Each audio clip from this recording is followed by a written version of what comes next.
अब खूनी मंडे के साथ साथ हमारी नई पेशकश फ्रीकी फ्राइडे भी एंजॉय करो। Check out our new exclusive horror story phone call only on our Spotify podcast the horror show by खूनी Monday. Link in description. School trip. आयु बस में बैठा बस यही सोच रहा था कि वो पहाड़ कैसे होंगे। आयु जो 15 साल का था, पिछले 3 साल से चंडीगढ़ में ही रह रहा था। फिर भी वो कभी हिमाचल की हसीन वादियों में नहीं गया था। पर उसका यह सपना इस स्कूल ट्रिप में पूरा होने वाला था। ढेर सारे लंच बॉक्सेस से खाना खाते हुए और अंताक्षरी खेलते हुए पूरा दिन बीत गया था। वो शिमला पहुंचने ही वाले थे कि पता नहीं कैसे उनकी बस जो कुछ मिनट पहले एकदम ठीक चल रही थी, उसमें से धुआं निकलने लगा। रात बहुत हो चुकी थी और बच्चे साथ में थे, तो सब टीचर्स ने मिलकर फैसला लिया कि वो पास में ही एक होटल के अंदर रुक जाएंगे और सुबह मैकेनिक को बुलाकर बस ठीक करवाकर शिमला के लिए वहां से निकल जाएंगे। वो लोग पास के एक होटल तक पहुंचे। वो होटल दोनों तरफ से बड़े बड़े पेड़ और पहाड़ों से घिरा हुआ था। सब टीचर्स ने बच्चों को होटल में अलग अलग कमरों में बांट दिया और डिनर के बाद सब सोने चले गए। आयु को अपने 2 दोस्तों अमन और रोहन के साथ कमरा मिला था और वो बहुत खुश था क्योंकि वो दोनों उसके काफी अच्छे फ्रेंड्स थे। आयु, अमन और रोहन जब कमरे में गए तो कमरे की खिड़की से उन्हें जंगल के बीचों बीच एक झील दिखाई दी। उन सभी को याद था कि कैसे पिछली स्कूल ट्रिप पर रात में 2 बच्चे ऐसे ही झील पर निकले थे और वो स्कूल के सबसे पॉपुलर बच्चे बन गए। तो उन तीनों ने भी प्लान बनाया कि इस बार वो भी कुछ कारनामा करेंगे। उन्होंने सोचा कि वो होटल से छुपके से निकल जाएंगे और उस झील पर जाकर फोटो खींचकर वापस आ जाएंगे।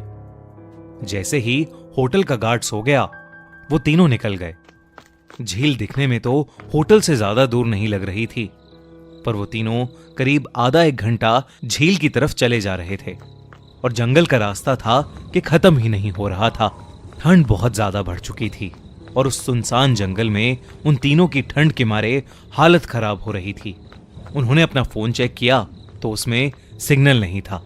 तब उन्हें लगा कि उन्हें झील का प्लान कैंसिल करके वापस होटल चले जाना चाहिए।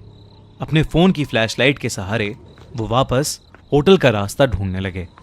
रास्ता ढूंढते ढूंढते अमन और आयु, जो रोहन के थोड़ा आगे चल रहे थे, जब पीछे मुड़े तो उन्होंने देखा कि रोहन वहां था ही नहीं। तभी उन्हें अपने पास में से किसी के भागने की आवाज आई। वो बहुत घबरा गए, पर क्योंकि वो रोहन को अकेला नहीं छोड़ सकते थे तो उन्होंने उस कदमों की आवाज का पीछा किया। वीरान और घने जंगल के बीच वो उन कदमों की आवाजों का पीछा करते गए, जो कुछ मिनटों बाद बंद हो गई। रोहन उनको अभी तक नहीं दिखा था और अमन और आयु अब बहुत ज्यादा डरने लगे थे। लेकिन तभी उन्हें ऐसी आवाज आई कि मानो कोई जमीन खोद रहा था। वो धीरे धीरे उस आवाज के पास गए और झाड़ियों के पीछे से उन्होंने देखा कि और कोई नहीं बल्कि रोहन ही जंगल में एक गड्ढा खोद रहा था। उन्होंने डर के मारे रोहन को पुकारा। रोहन उनकी तरफ मुड़ा और उन्हें गुस्से से भरी आंखों से देखने लगा। उसकी आंखें एकदम काली पड़ चुकी थीं, जैसे किसी ने उसके अंदर से आंखें ही निकाल ली हों। अमन रोहन के पास गया और उसने रोहन के कंधे पर हाथ रख के उससे पूछा कि उसे क्या हुआ है। लेकिन रोहन के कंधे पर हाथ रखते ही रोहन अमन के ऊपर चिल्ला उठा और रोहन ने उसे एक बहुत तेज धक्का दिया। अमन काफी दूर जाकर गिरा।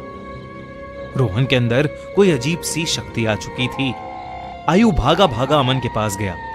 रोहन अब आयु की तरफ आगे बढ़ने लगा, पर जैसे ही वो आयु के पास आया, रोहन को अजीब से दौरे पड़ने लगे और वो बेहोश हो गया। आयु उसको होश में लाने की कोशिश करने लगा और जैसे ही रोहन होश में आया, उसने अमन की तरफ देखा और जोर जोर से चिल्लाते हुए कहने लगा, वो अमन के अंदर है।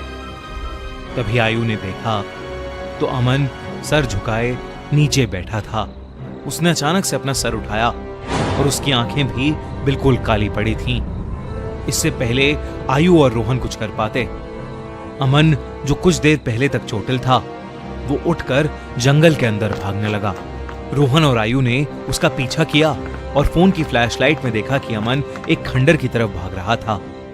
करीब जाकर उन्हें दिखा कि वो खंडर दरअसल में एक बहुत पुराना घर था, जिसे देखकर ऐसा लग रहा था कि वहां सालों से किसी इंसान ने कदम भी नहीं रखा था। दोनों बहुत ही डरे हुए थे और उनकी आगे जाने की हिम्मत नहीं हो रही थी। पर अमन को बचाने के लिए आयु और रोहन उस खंडर में घुस गए। ऊपर के एक फ्लोर से उन्हें एक आवाज आ रही थी। वो उस आवाज के पास पहुंचे तो जो उन्होंने देखा उस पर उन्हें विश्वास ही नहीं हुआ। उन्होंने देखा कि अमन बेहोशी की हालत में हवा में लटका हुआ था और एक बूढ़ी औरत उससे बात कर रही थी। उस औरत का चेहरा बहुत भयानक था। उसकी आंखें एकदम काली थीं, खाल लटकी हुई और बिखरे हुए सफेद बाल उसे और डरावना बना रहे थे। वो दोनों उस औरत को देखते ही वहां से बाहर भागे। वो औरत भी उनके पीछे पीछे आने लगी। आयु और रोहन जल्दी से सीढ़ियों से नीचे उतरे और उस खंडर के घर के दरवाजे तक पहुंचे। उन्होंने जब मुड़कर एक बार पीछे देखा तो वो बूढ़ी औरत किसी कीड़े की तरह रेंगती हुई सीढ़ियों से उतर रही थी और उनके पास ही आ रही थी। वो किसी तरह वहां से निकलकर जंगल की ओर भागे और भागते चले गए। भागते भागते उन्हें पता नहीं चला कि कब वो उस झील के पास आ गए थे, जिस झील की तलाश में वो होटल के बाहर निकले थे। रोहन और आयु दोनों भागते भागते उस झील के अंदर गिर पड़े और डूबने लगे। उन्हें ऐसा लग रहा था कि जैसे कोई उन्हें अंदर खींच रहा हो। आयु किसी तरह झील से बाहर आ गया, पर उसकी आंखों के सामने रोहन झील में डूब गया और वो कुछ भी नहीं कर सका। आयु ये सब देखकर इतना घबरा गया कि उसे चक्कर आने लगे और वो वहीं बेहोश होकर गिर पड़ा। आयु की जब सुबह आंख खुली तो वो उसी होटल के कमरे में था। वो भागकर बाहर गया तो बाहर पुलिस की बहुत सी टीम्स थीं और जमीन पर सफेद चद्दर में लिपटी हुई रोहन और अमन की लाश पड़ी थी। पुलिस ने तो इसे मर्डर घोषित कर दिया था, पर आसपास के रहने वालों ने बताया कि कई साल पहले उस जंगल में एक बूढ़ी औरत रहती थी। वहां उसका एक घर था। सभी से अलग वो औरत चैन से रहती थी। पर एक रोज उसके घर को कब्जाने के लिए पास के गांव के कुछ लोगों ने उसके साथ बदसलूकी की और उसे मारकर उस झील में फेंक दिया। तब से कोई भी इंसान रात में जंगल की ओर या उस झील के पास नहीं जाता। कहते हैं कि उस बूढ़ी औरत की आत्मा अभी भी वहां अपने बदले के लिए भटकती है। काश ये बात इन तीनों दोस्तों को पता होती तो शायद आज आयु के साथ साथ रोहन और अमन भी जिंदा होते। हमारी अगले हफ्ते की कहानी भेड़िया हॉरर स्टोरी स्पॉटिफाई पर ऑलरेडी लाइव है, तो डिस्क्रिप्शन में दी गई लिंक पर क्लिक करिए और जल्दी से उसे सुनिए।